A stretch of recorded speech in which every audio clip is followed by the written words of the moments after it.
Good morning friends, मैं स्मिता पटेल आप सभी का एमिशन क्लासेज पर हार्दिक स्वागत करती हूँ। हिंदुस्तान के प्रमुख महापुरुषों के हिंदी भाषा एवं साहित्य पर अनमोल विचार जो हर एक एग्जाम में पूछे जाते, यानी महापुरुषों लेखकों के जो अनमोल विचार हैं वो बहुत इंपॉर्टेंट रहते हैं एग्जाम के दौरान। और साथ ही साथ आपको एम्बिशन क्लासेज पर करंट या जीके से रिलेटेड भी क्वेश्चन दिए जाते हैं। बहुत कुछ आपको एग्जाम में हेल्पफुल करेगा। आपको ऐसी क्लास रोजाना दी जाती है एम्बिशन क्लासेज पर। बस आप लोग जितना ज़्यादा शेयर कर सकते हैं शेयर कर दीजिएगा। सब्सक्राइब करना मत भूलिएगा क्योंकि यहाँ पर रोजाना अपडेट भी मिलती है। चुनावी बॉन्ड पर अदालत सख्त, सियासत गरमाई। हजारीबाग में सालभर गैंग का खुलासा, 300 धराए। सिपाही भर्ती पेपर लीक के आरोपी गिरफ्तार। एनेस्थेटिस्ट के सर्वाधिक 460 पदों पर होगी भर्ती। 11,000 शिक्षक समेत 21,475 पद सृजित।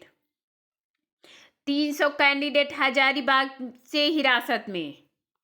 बेसिक शिक्षा निदेशक बने प्रताप सिंह बघेल। योगी ने मां पाटेश्वरी विश्वविद्यालय की नींव रखी। यहाँ राष्ट्रीय विज्ञान दिवस ये हमारा 28 फरवरी को मनाया जाता है।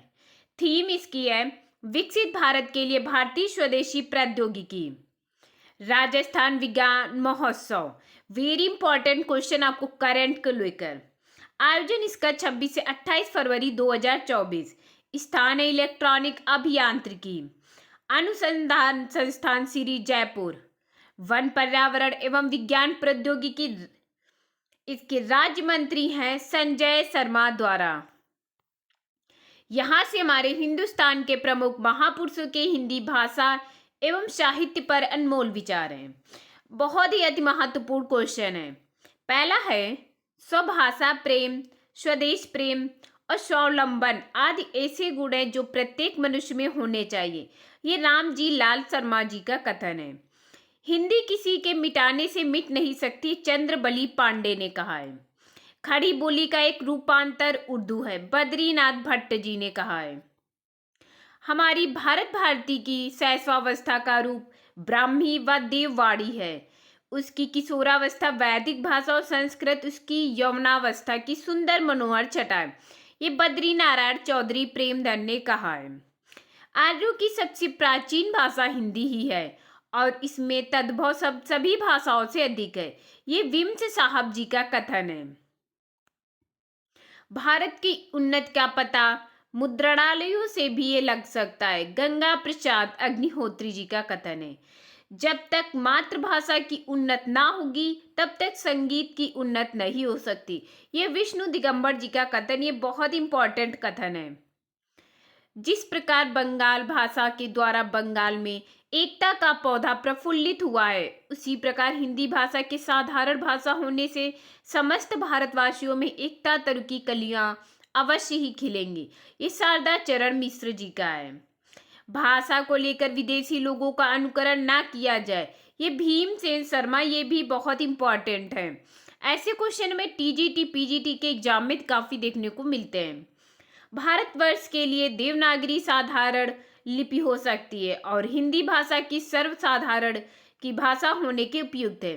शारदा चरण मिश्र जी का कथन है। ये देव जगदेव देश जाति की सुखद प्यारी जग में गुणगारी सुनागरी हमारी है, ये चकोर जी का कथन है। भारत के एक सिरे से दूसरे सिरे तक हिंदी भाषा कुछ न कुछ सर्वोच्च समझी जाती है, ये पंडित रंगनाथ पिल्लायर जी का कथन है। जापानियों ने जिस ढंग से विदेशी भाषाएं सीखकर अपनी मातृभाषा को उन्नति के शिखर पर पहुंचाया है, उसी प्रकार हमें भी मातृभाषा का भक्त होना चाहिए। श्याम सुंदर दास जी का कथन, ये भी बहुत इंपॉर्टेंट है। आपको एक एक कथन अगर एग्जाम में पूछा जाता है तो एक एक कथन आपका यहीं से होगा। विचारों का परिपक्व होना भी उसी समय संभव होता है जब शिक्षा का माध्यम प्रकृतिसिद्ध मातृभाषा हो, और हमारी प्रकृतिसिद्ध भाषा हिंदी ही है। पंडित गिरधर शर्मा जी का कथन है। किसी देश में ग्रंथ बनने तक वैदेशिक भाषा में शिक्षा नहीं होती थी। देश की भाषा में शिक्षा होने के कारण स्वयं ग्रंथ बनते हैं। ये साहित्य राम अवतार शर्मा जी का कथन है। नागरी प्रचारी सभा के गुड़ भारी जिन तेरो देवनागरी प्रचार करी दीनो है। ये नाथूराम शंकर जी का शर्मा का है। जितना और जैसा ज्ञान विद्यार्थियों को उनकी जन्म भाषा में शिक्षा देने से अल्पकाल में हो सकता है, उतना और वैसा पराई भाषा में सुदीर्घ काल में भी होना संभव नहीं है। घनश्याम सिंह जी का है। विदेशी भाषा में शिक्षा होने के कारण हमारी बुद्धि भी विदेशी हो गई है। ये माधव राम सप्रे जी का कथन है। मैं महाराष्ट्रियन हूँ, परंतु हिंदी के विषय में मुझे उतना ही अभिमान है जितना किसी हिंदी भाषी को हो सकता है। ये माधव राम सप्रे जी का कथन है। मनुष्य सदा अपनी मातृभाषा में ही विचार करता है, इसलिए अपनी भाषा सीखने में जो सुगमता होती है वो दूसरी भाषा में हमको वह सुगमता नहीं हो सकती है। ये डॉक्टर मुकुंद स्वरूप वर्मा जी का वेरी इंपॉर्टेंट क्वेश्चन। राष्ट्रीयता का भाषा और साहित्य के साथ बहुत ही घनिष्ठ और गहरा संबंध है, ये भी बहुत इंपॉर्टेंट है। डॉक्टर राजेंद्र प्रसाद जी का कथन है। हिंदी पर ना मारो ताना, सभा बतावे हिंदी माना, ये नूर मोहम्मद जी का कथन है। आप जिस तरह बोलते हैं, बातचीत करते हैं, उसी तरह लिखा भी कीजिए। भाषा बनावटी नहीं होनी चाहिए। महावीर प्रसाद द्विवेदी जी का है। हिंदी भाषा की उन्नत के बिना हमारी उन्नत असंभव है, ये गिरधर शर्मा जी का है। भारत ही राष्ट्र का जीवन है, पुरुषोत्तम दास टंडन जी का है। देही प्राण का जो घनिष्ठ संबंध अधिकतर है, तिससे भी अधिक देश भाषा का गुरुतर, माधव शुक्ल जी का है। जब हम अपना जीवन जननी हिंदी, मातृभाषा हिंदी के लिए समर्पण कर दे, तब हम हिंदी के प्रेमी कहे जा सकते, गोविंद दास जी का है। नागरी प्रचार देश उन्नत का द्वार है, गोपाल लाल खत्री जी का कथन है।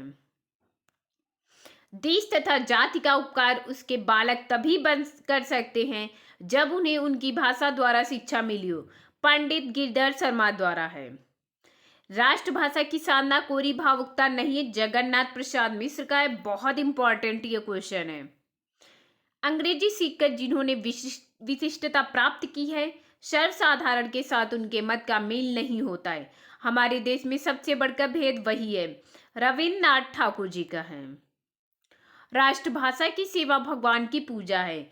आप पूजा में लग जाइए, आपको भगवान की कृपा प्राप्त होगी और सफलतापूर्वक सारे मनोरथ पूर्ण होंगे। चंद्रशेखर मिश्र जी का है यह कथन। सिख गुरुओं ने आपातकाल में हिंदी की रक्षा के लिए ही गुरुमुखी रची थी, संतराम शर्मा जी का है। हिंदी जैसी सरल भाषा दूसरी नहीं है, मौलाना हजरत मोहानी जी का कथन है। ऐसे आदमी आज भी हमारे देश में मौजूद हैं जो समझते हैं कि शिक्षा को मातृभाषा के आसन पर बिठा देने से उसकी कीमत नहीं घट जाएगी, रविंद्र जी का है। वेरी इंपॉर्टेंट कथन है, यानी हर एक एग्जाम में एक कथन तो आपका जरूर पूछा जाता है। तो अगर कोई भी कथन हिंदी से रिलेटेड पूछा जा रहा है तो आपको इन्हीं कथनों में से देखने को मिलेगा। इससे बाहर आपका एग्जाम में कोई भी कथन नहीं जाएगा।